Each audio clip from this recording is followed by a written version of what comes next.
And protesters have clashed with the police in Srinagar after Friday prayers. The police had to lob tear gas shells and resort to pellet firing to control the mob that was quickly turning violent. Several protesters and policemen, unfortunately, have been reported injured in this clash that took place just moments ago. And I believe even now that clash is currently underway. And these are the first images that we are getting to you of this clash that took place soon after Friday prayers concluded. And this took place in Srinagar. Mir Farid with us on the phone line.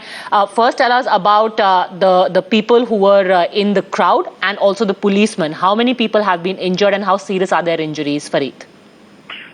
Well, there have been injuries and they have been on the side of protesters as well as the police now. Individuals, you can clearly see violent scenes where after Friday prayers, as the case almost every week, today as well, these youth protesters whose number was around 200 to 250 came out of the Jamia Masjid and immediately engaged the police. Now, the police does fair law and order issues every Friday, so they were in big numbers, but still, as you could be seeing, they were pushed back by these protesters who were very violent. They pelted stones. Police had retaliated with bait and charge, tear smoke shells, as well as pellet firing. Now, almost 6 to 8 people, including policemen, have been injured. And right now, as I speak to you, these clashes continue. Now, these protesters today were out against the detention of Kashmiri youth in the JNU crackdown, as well as what happened in Pulwama some days back during an encounter where 2 civilians were killed in security force firing. So they're protesting against this, and immediately, as happens every week, this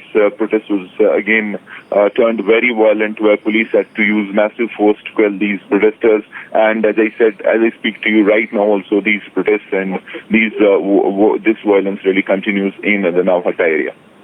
What exactly were their demands? What was the purpose of this protest, the stated purpose of this protest, Farid?